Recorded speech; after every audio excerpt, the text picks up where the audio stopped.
Detalye sa pag-unfollow ng mga celebrities kay Moira De La Torre. Netizens nagtataka sa biglaang pag-unfollow umano ni Moira De La Torre sa mga kaibigan nitong celebrities. Ito ang buong istorya.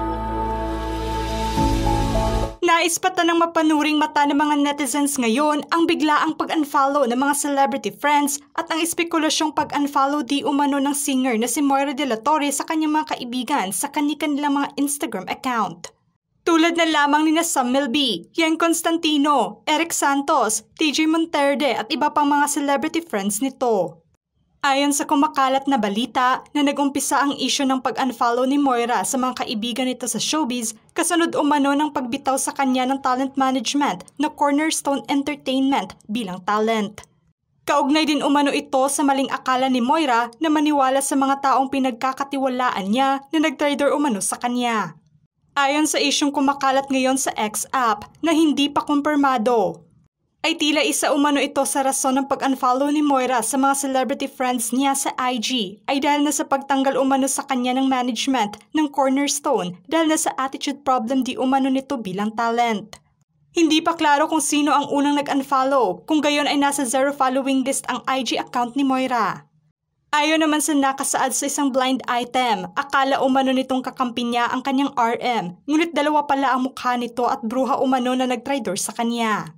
Gusto na umanong umalis nito dahil parang pinag-iiwanan na umano siya bilang talent sa naturang management na gawa umano ng pagtatrader ng RM nito sa singer. Kaya biglang inunahan na bago pa mag-resign dahil nagalit umano ang mga ito nang malaman nilang may balak na magsarili ang singer. Sa dagdag pa na tweet ng isang netizen, aniya, yung mga talents niyo ng mga corrupt at sexual offenders na gagawa niyong protektahan at ikip, tapos yung totoong artist na pagod magpasok ng pera sa inyo, sisiraan niyo. Dahil nagalit kayo nang malaman yung may balak na siyang magsarili. Ang galing! Inilarawan ng mga taga-suporta ni Moira na ginagatasan lamang ng management ito at sasabihing papakawalan dahil na sa attitude problem nito.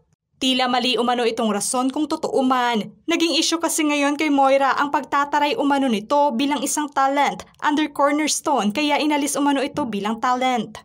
Dahil sa simpleng issue lamang ng biglaang pag-unfollow ni Moira sa mga celebrity friends niya na kapwa singer din, ay kasunod naman ito ng pag-usbong ng panibagong issue laban sa kanya. Dahil sa inis ng ilan sa mga fans nito, inilarawan nilang from premier talent ang Cornerstone Entertainment ay naging home of the criminals real quick na umano ito ngayon.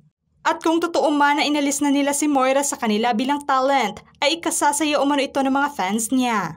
Kung matatandaan na isa sa mga talents ng Cornerstone na nanatili pa rin sa management sa kabila pa man ng mga isyong kinasasangkutan ng mga ito ay tulad na lamang ni Kit Thompson na nadawit sa pang-aabuso sa kanyang dating girlfriend. Si Patrick Cruz na nasangkot sa pang-aabuso sa kapwa-artista nito sa lock-in taping nila noon at si Neri Miranda na nasangkot sa issue ng syndicated staffa.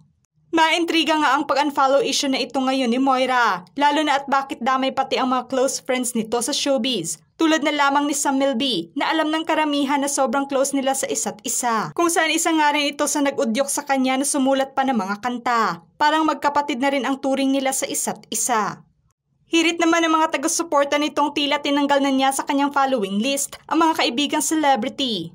Dahil baka tunay na wala na siya sa management na kinabibilangan rin ng mga pangalang nabanggit. Sa ngayon ay wala pang inilabas na pahayag si Moira tungkol sa pag-unfollow niya sa mga celebrity friends niya o kung sino man ang unang nag-unfollow sa kanila.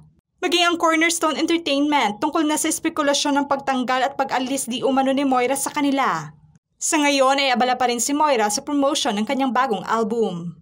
Ano ang masasabi niyo sa pag-unfollow ni Moira De La Torre sa mga celebrity friends niya at ang tungkol na sa attitude problem di umano nito? Just comment below.